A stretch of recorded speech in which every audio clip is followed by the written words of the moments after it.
Badan ini dipenuhi dengan darah. Sambil kedua tangannya memegangi kedua anak yang baru saja meninggal. Pria ini tidak bermaksud untuk kabur. Dia menangis kencang dengan memegangi kedua anak itu. Ayah dari anak itu berlari kemari dengan membawa segerombolan orang. Dan memukuli pria itu. Orang-orang melerai ayah yang kehilangan kendali itu. Di saat itu sang pria berkata, "Aku juga tidak bisa apa-apa. Aku sudah mencoba untuk menolongnya tetapi tidak sempat." Polisi mengarahkan pistol ke dagunya. "Hei, kau ditangkap karena pembunuhan." Dengan cepat pria itu ditangkap dan dibawa ke penjara. Berat pria ini hampir saja menghancurkan mobil polisi. Iya, benar. Membawa semua rasa sakit. Gimana tidak berat? Penjaga penjara ini bernama Paul. Karena uretritis. Setiap kali buang air kecil pasti sakit seperti dikikis pisau. Pria ini turun dari mobil. Perci tidak berhentinya berteriak, "Hukuman mati sudah datang. Hukuman mati sudah datang." Tidak memedulikan perasaan narapidana. Paul pun emosi. Narapidana hukuman mati perlu dihibur dan lebih dihormati. Paul menyuruhnya diam. Pria raksasa ini bernama Coffee. Sama nadanya dengan Coffee. Paul memberikan isyarat agar dia memasuki sel. Coffee sedikit ketakutan. Perci yang merasa kesal pun memukulinya lagi. Dan menyuruhnya masuk. Paul pun emosi. Menyuruh Perci untuk pergi sementara. Iya, benar hanya bisa sementara. Perci itu agak keras kepala. Melihat adegan ini narapidana lain memprovokasi Perci. Perci pun menggunakan tongkatnya dan mematahkan 3 jari orang tersebut. Keduanya menyelesaikannya seperti ini.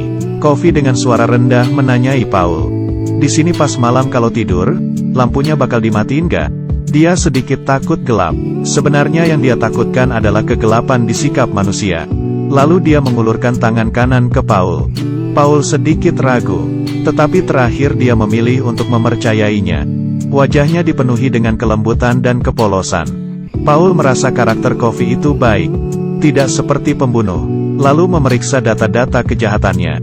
Kejahatannya yaitu yang muncul di adegan pertama itu. Dalam hati Paul merasakan kecurigaan. Hari ini di dalam sel muncul seekor tikus.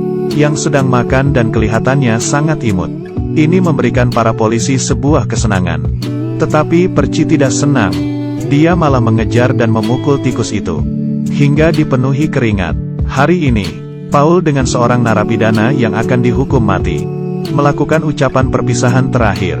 Narapidana itu berkata ke Paul. Masa selama hidupnya yang paling bahagia. Paul berharap dia bisa pergi dengan tenang. Sebelum dilakukan hukuman mati, dia memangkas abis rambut si narapidana. Lalu menutupi kepalanya dengan kain hitam. Menggunakan busa dan merendamkannya ke air. Lalu meremas busa itu di atas kepala narapidana. Sehingga arus dapat dengan cepat melewati otak. Kalau tidak para narapidana akan mati disiksa seperti neraka.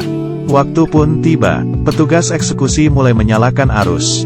Arus listrik itu langsung memasuki sekujur tubuhnya. Dia kejang kesakitan. Hanya dengan 2 kali arus dia akhirnya meninggal. Orang itu sudah mati tetapi Perci masih saja mengejek mayatnya. Paul dan rekan memberikan dia pelajaran. Hari ini kedatangan narapidana baru yang bernama Harry. Orang ini sangat miskin dan ganas. Menggunakan pistol dan membunuh 3 orang. Salah satu korbannya adalah seorang ibu hamil.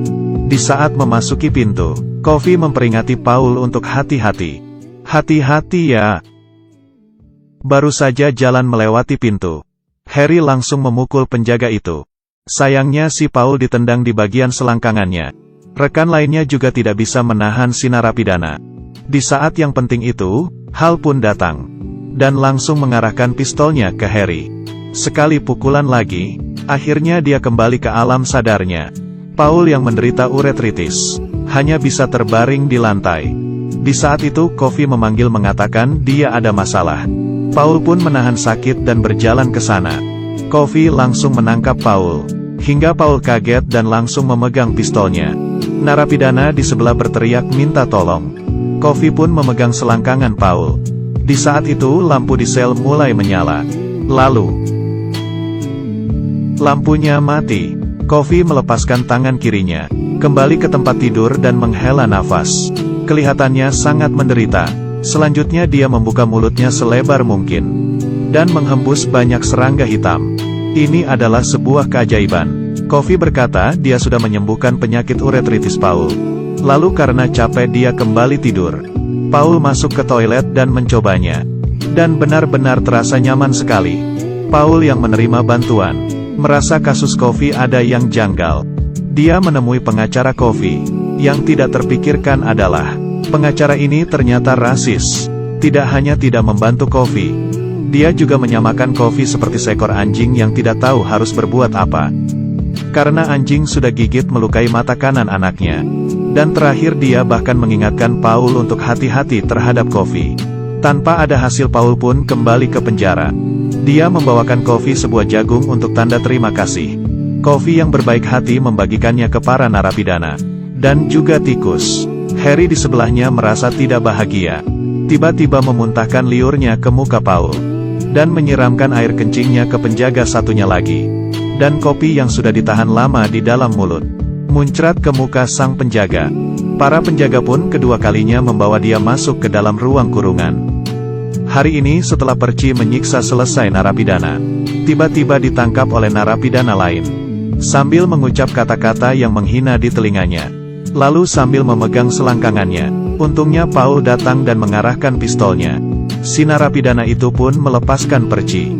Dia kencing di celana. Narapidana di sebelah pun tertawa. Lihatlah dirimu seperti beruang, menindas dan takut akan hal-hal yang sulit. Orang lain sekali menggerakkannya, langsung ketakutan seperti anak kecil yang kencing di celana. Perci pun lalu pergi. Paman narapidana ini sangat menyayangi tikus. Menganggapnya seperti anak. Paman narapidana itu meminta Paul untuk menjaga tikus itu. Ini adalah kelembutan terakhir si paman. Dan juga kepercayaannya. Tetapi tikus itu baru saja berlari melewati batas. Tidak. Paman itu langsung berteriak dan menangis. Ingin berlari keluar tetapi ditahan. Tikus itu sudah diinjak mati oleh Perci yang hatinya sangat busuk itu.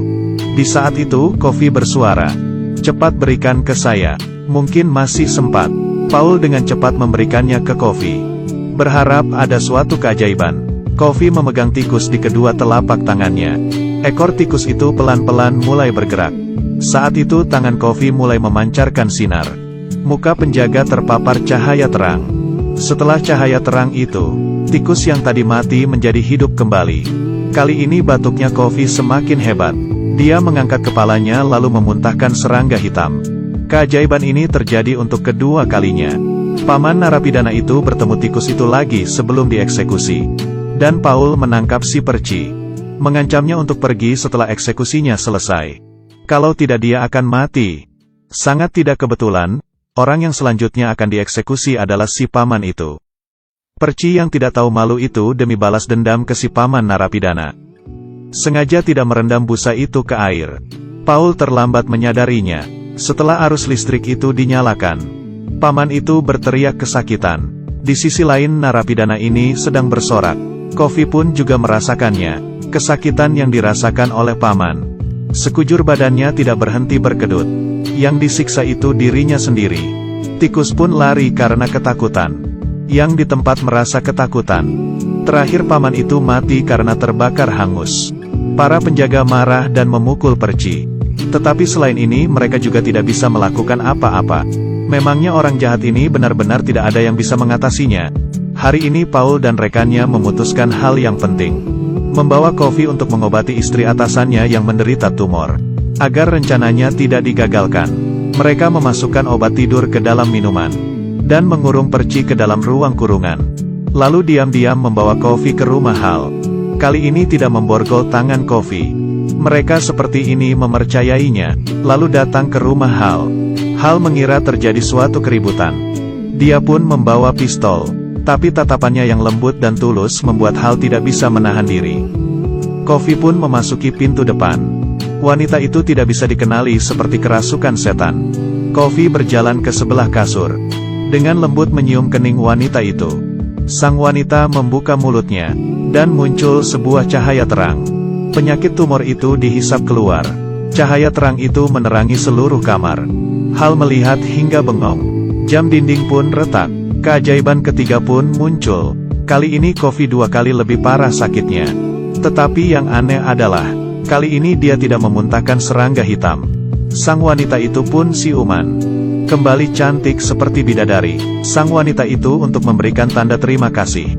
Dia memberikan kalungnya kepada Coffee, dan memakaikan kalung itu ke lehernya. Selanjutnya Paul dan rekan kerjanya membawa pulang Coffee yang kesakitan ke penjara. Perci yang dilepaskan pun hingga sekarang masih tidak mau bertobat. Saat itu Coffee menarik si Perci. Para penjaga datang untuk menghalanginya, tetapi tidak bisa melawan kekuatan si Coffee. Lalu memasukkan serangga hitam yang berjumlah sangat banyak ke mulut Perci. Perci pelan-pelan pun menjatuhkan tongkatnya. Pandangannya menjadi seperti orang linglung. Berjalan lalu berhenti di depan narapidana. Si narapidana pun berdiri, dan mengucapkan kata-kata penghinaan lagi ke Perci. Dia mengeluarkan pistol.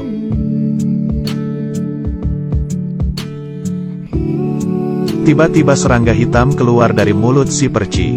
Coffee mengatakan ke Paul, "Saya sudah menghukum orang jahat." Kedua gadis itu dibunuh oleh narapidana ini. Narapidana itu menggunakan hubungan antara kedua kakak adik itu. "Kamu menyayangi adikmu tidak? Kalau kau bersuara aku akan langsung membunuhnya, mengerti?" Paul yang mengetahui kebenaran itu pun merasa putus asa. Coffee berkata, "Kamu sudah mengerti apa yang kurasakan kan? Aku setiap hari harus merasakan rasa sakit itu." Paul menggunakan kekuatan jabatannya untuk membebaskan Coffee. Tetapi Coffee tidak ingin pergi. "Aku sudah capek. Aku tidak ingin menjadi seekor burung yang terbang sendiri lagi." Iya benar, dia sudah terlalu capek. Dia tidak ingin menjadi malaikat yang kesepian lagi. Dia sudah muak dengan kelakuan manusia. Harapan terakhir Coffee adalah melihat sebuah film, dan ingin Paul menonton bersama dengannya. Film musikal yang berjudul Surga. Dia yang larut dalam film itu pun muncul penuh senyuman. Hari ini pun datang. Coffee mengatakan dia takut gelap. Boleh gak tidak perlu menggunakan penutup kepala? Paul pun memperbolehkannya. Lampu bohlam pun meledak. Pria yang menciptakan beberapa keajaiban ini akhirnya meninggalkan dunia ini selamanya. Setelah mengantar Coffee, Paul meninggalkan penjara. Setelah bertahun-tahun, Paul yang sudah tua membawa istrinya ke sebuah rumah pondok kayu. Dari dalam kotak keluar seekor tikus. Ini adalah tikus yang waktu itu mati dan ditolongi oleh Coffee. Ternyata kekuatan Coffee setengahnya diberikan ke Paul. Setengahnya lagi diberikan ke tikus. Terakhir, berharap akan ada malaikat yang mendarat di bumi lagi di masa depan. Jangan lagi diperlakukan